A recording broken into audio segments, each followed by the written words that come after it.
How do you solve this? That's what we're going to talk about today. This video is brought to you by the Team Leica Review Books. More about these later. Hi there, this is Leica and welcome to Team Leica, where we try to help you prepare better for your next exam.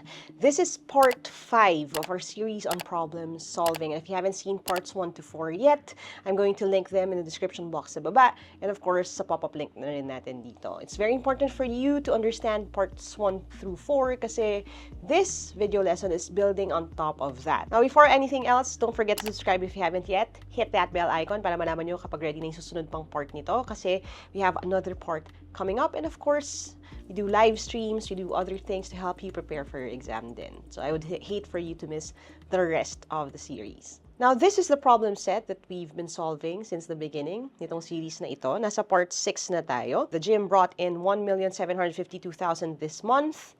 If the goal is to bring in 2 million pesos in memberships next month, by what percentage should their income increase? Now, at surface level, parang madali siya, no? Pero if you think about it, and again, using yung critical thinking skills na hopefully and nahon na natin throughout this series, you could spot na merong mga possible na mistakes sa pagsasolve ng problem na ito. So when it comes to solving problems with percentage, you need to know which is which. Anong percentage ang kino-compare kanino? Alin ang whole doon sa part? At kung alin ang i-divide mo kung saan. Now, sabi dito, kung 1,752,000 ang kinita this month, at ang goal ko ay 2 million in memberships next month, ano yung percentage na income increase? So, hindi ko lang pwedeng i-divide yung 1,752,000 by the 2 million peso na goal. Ang kailangan ko hanapin is yung percentage ng income increase. Increase, ibig sabihin yung comparison nung 1,752,000 at nung 2 million pesos. At ano yung percentage nun compared dun sa kinikita nila ngayon. Which makes this problem a little trickier than expected. Kasi ang kailangan natin gawin ngayon ay to figure out kung ilan ang idadagdag ko sa 1,752,000 para maging 2 million muna. Now, if we do that and we subtract it, we can do it like this. Tapos iisa-isahin natin yan, di ba? Mula sa dulo. Or, and I have a video na rin ito, there's a trick that you could do when it comes to subtracting numbers na maraming zero, which is to just subtract 1 mula sa taas at mula sa ilalim, which would make this number, instead of 2 million, into 1,999,999. Tapos, itong 1,752,000, para la rin mas madaling tingnan at mawala yung mga zero sa dulo, magiging 1,751,999. Bakit ganon? Again, nagbawas ako ng isa dito, which means magbabawas din ako ng isa dito. That would make the answer the same as dito sa tanong na ito. Now, once you have this, straightforward, makikita mo na agad, magiging 0 yung huling tatlong digits. And then you have 8, 4, 2. Dihama kasing mas madali mag-minus kapag 9 na lahat sa taas. Kesa gawin ko pang isa-isa. Now, just to illustrate my point, if you see right here, at isa-solve natin siya the old way, di ba magiging 10 ito, which will give us 8. Magiging 9 na lang ito, which will give us 4, which makes this another 9. Bibigyan na tayo ng 2. This will just be 1 minus 1, 0. And pareho naman yung magiging sagot. 248,000 ang in-increase or ang difference noong kinita ngayon at yung gusto mong kitain next month. Now, itatabi na natin ito kasi gagamitin natin siya mamaya. And we're going to look at the next part of the solution. Sabi, by what percentage should their income increase? So, kanino ko ba i-compare itong 248,000? I-compare ko ba siya sa 1,752,000 o sa 2 million pesos? Dahil ang gusto mong malaman ay yung percentage increase, ang hinahanap natin or ang base number natin, original number natin, would be yung kinita this month. Yung 1,752,000. So, to know kung anong percentage yan, I'm just going to divide this number by 1,752,000. Now, para mas mabilis, pwede ko nang i-cancel agad yung 3 zero sa baba at 3 zero sa taas. Ang big sabihin lang naman yan is multiply ko yung 248 by 1,000 at yung 1,752 by 1,000. And because we can divide or multiply by cancellations of fractions, again, may lesson na rin yan, we can just cancel these. May iiwanan tayo ng 248 divided by 1752. Pareho naman silang even. Pareho ko silang pwedeng i-divide sa 2, which will give me 124 over 876. Isa pang 2, 62, 438. Isa pang 2, 31 over 219. Para lang mas maliit na yung kailangan kong ipasok dun sa payong ng long division. 31 by 219. Siyempre, decimal na magiging sagot. Kasya ang isa. 310 minus 219. That is going to give you 91. Magbababa pa tayo sa pang 0. Kasya ang 4. So, 220 na lang times 4, which will give me 880. Nababawasan ko naman ng 4 uli. So, 876. Pag sinubtract ko yan, this will give me just 24 plus 10 or 34. Baba tayo ng isa pang 0. Kasya uli ang isa. Bawas natin ng 219 dito, which will give me 81 plus 40 or 121. Kung magbaba pa ako ng isa pang 0, kasya ang 5. So, yung 1210, babawasan ko siya ng 5 times 219, which is going to give us 1095. Ang remainder will be 115. Kung magbababa ako ng isa pang 0, again, kasya uli ang 5, which will give us enough para at least makuha natin yung 2 decimal places ng percentage. Kasi, ang 0.14155, kung gagawin kong percent, which is yung hinahanap ng ating tanong, i-move lang natin decimal place twice, magiging 14.1, and then yung 55 na yan, pwede kong i-round off, 16%. Na kung medyo na-confuse kayo kung bakit naging 16 ito, may video na rin tayo on rounding off. Ililink ko na lang din. So, the answer is 14.16%. Now, bakit ito mahalagang pag-usapan? Kasi kung sinubtract mo yung 1,752,000 doon sa 2 million, pero yung answer, dinivide mo by 2 million, maling percentage ang makukuha mo. Again, when it comes to percentage problems, importante for you to know kung anong number ang ilalagay sa taas, anong number ang totoong dapat ilagay sa ilalim. Now, let's try something else. This is a great opportunity for me to introduce the Team Laika review books. And yes, books siya. Kasi we have the practice test booklets. Booklets kasi ang katumbas niya ay 4 na booklets or 4 na sets ng aptitude tests. Each set already has math, language, analytical reasoning, and general information questions. Of course, the answer key, answer sheets so you can practice shading, at more than that, an exclusive QR code that you can scan para makita ninyo kung paano ko sinosolve ang mga problems na ito. It includes discussions on some super secret techniques that I use para siguraduhin makatipid ng oras sa exam at syempre, makapasa. You also have the workbook number 1, hindi siya multiple choice questions, pero it's designed to practice your skills para naman ready ka sa fundamentals mo. Skills, techniques, and it's best to use them together. If you're interested, go ahead and message us sa m.me/teamlaika to figure out how we can get these to you. Sa baka bumili na at bibili pa, maraming salamat sa inyo. Thank you for helping me help more people by buying these kasi these help us fund what we do here sa channel na to. Kung hindi dahil sa inyo, it'll be harder for me to make all these free content. So, thank you sa inyong lahat. And now, back to the video. Sabi dito sa tanong, a library has 150 children's books, 85 math books, 110 language books, and 60 science books.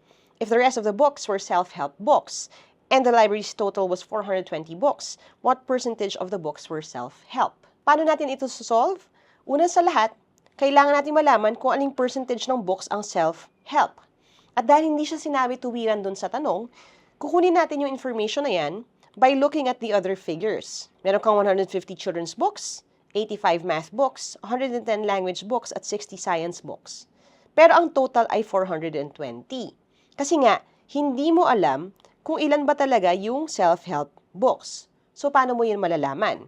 If I want to write it in an elegant equation, ang isusulat ko is 420 subtracted by 150 plus 85 plus 110 plus 60 is equal to X as the number of self-help books. So, kung isusolve ko ito para malaman ko ilan yung self-help, I will first add lahat ng ito. 150 plus 110 is 260. Plus 85 and 60 naman is 145. Now, this right here is going to be 405 na ibabawas ko sa 420, which would mean na meron akong 15 self-help books sa library. So, ano ang percentage niya compared doon sa lahat ng books na naroon? Saan ko siya i-divide? Sa 150, 85, 110, 60, o 420 ba? Now, ang sagot, dahil lang gusto mong i-compare ay yung books ng self-help doon sa buong library, this should be over 420. So again, kung gusto kong mas paliitin yung number, divide ko sila both sa 5. This will give me 3 over 84. Pareho pa rin divisible sa 3. So pwede ko siyang gawing 1 over 28. At yun na lang isosolve ko through long division. Now, this will give you 0.0357714 and so on and so forth. Kung gagawin ko siyang percentage, I'll move the decimal place twice to the right.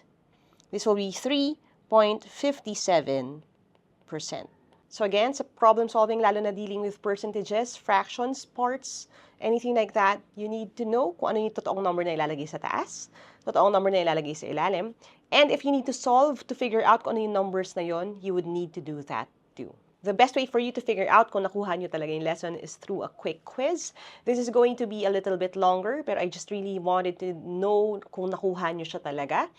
And if you're ready with your pen and paper, your timer starts now.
Kaya ba? Alright, let's see how you did. Sabi dito, which part of the respondents are male? Now, again, ang tricky part here is to figure out kung ano yung nasa taas at number na nasa ilalim. And kung hinahanap ay which part of the respondents are male, we talk about the respondents as lahat dapat sila. Makakatulong kung ito-total na natin itong mga ito. Now, 12 and 35 is going to give me 50. 20 and 50 is going to give me 70. 50 and 70 is just 120. So, ibig sabihin nun, ang total nilang lahat, 120.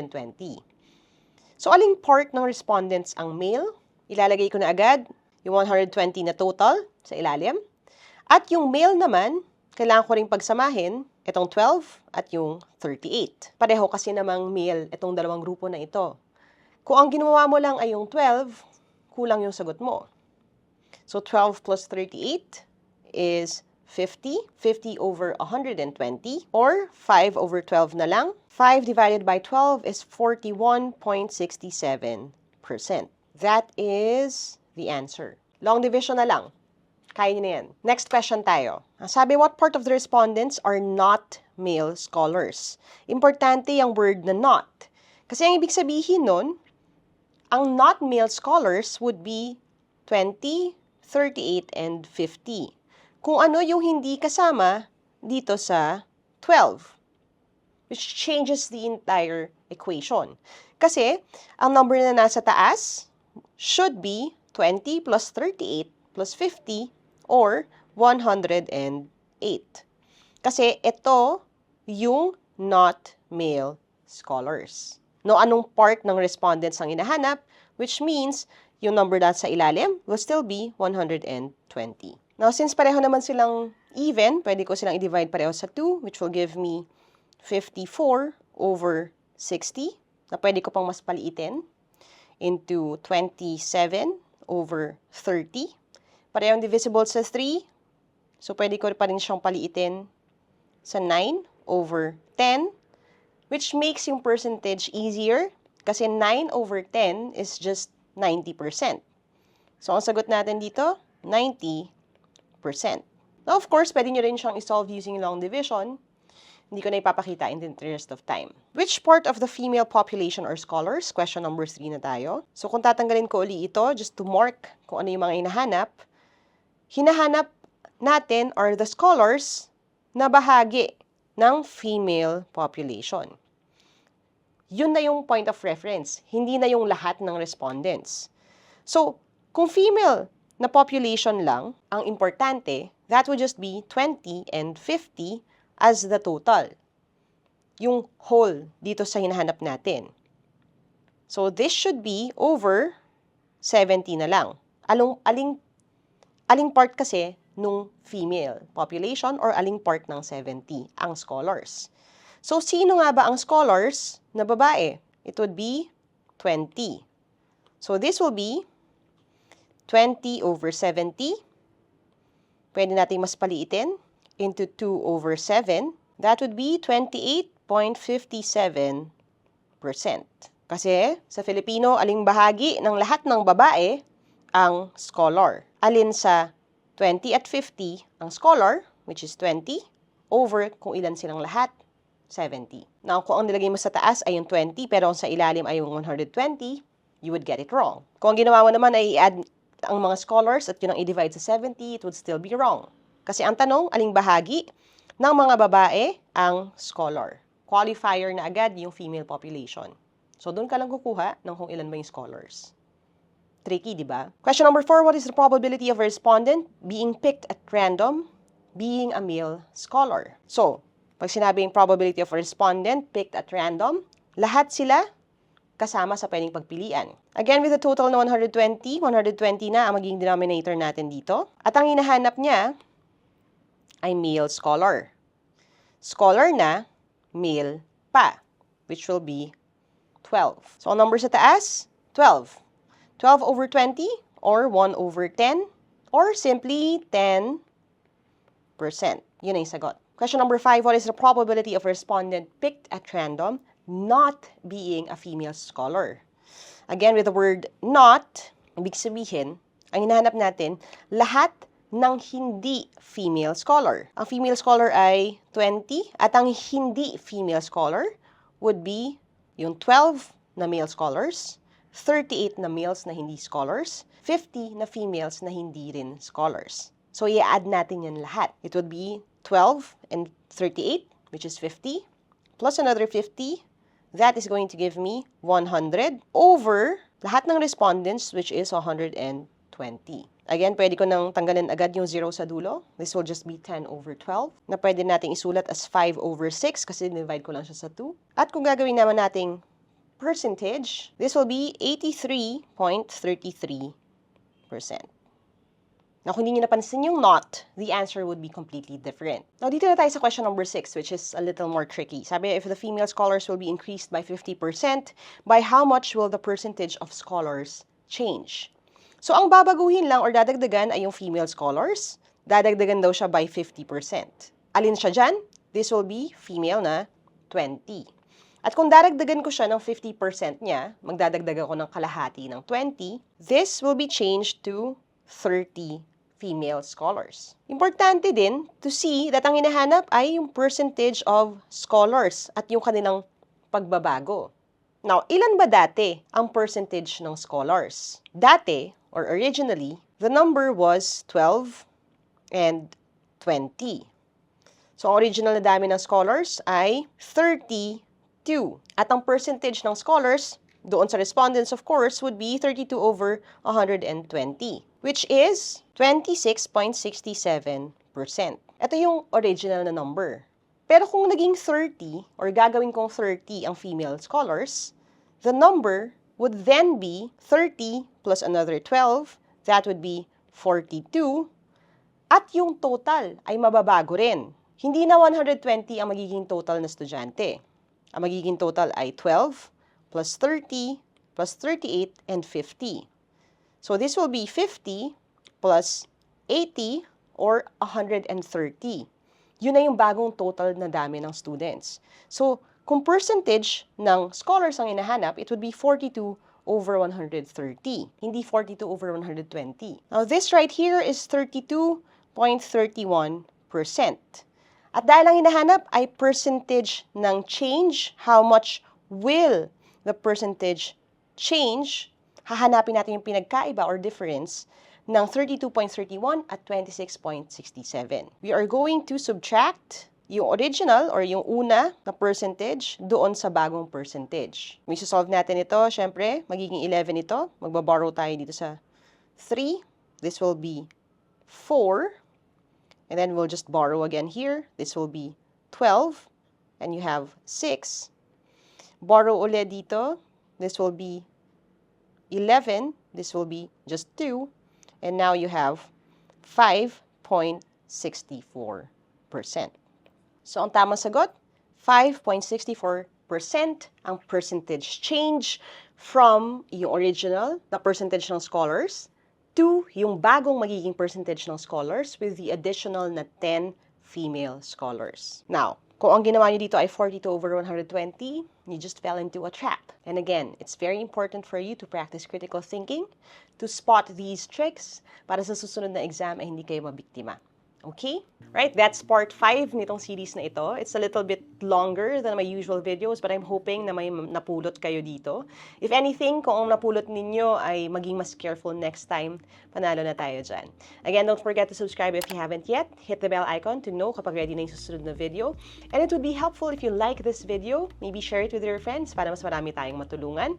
And kung medyo bitin yan sa inyo, we have more videos that you can start watching right now. Click nyo lang kung ano yung topic na gusto nyo matutuhan next. And as you always see sa channel na to, never stop learning. Aja, kaya nyo yan. I'll see you in my next video and bye for now.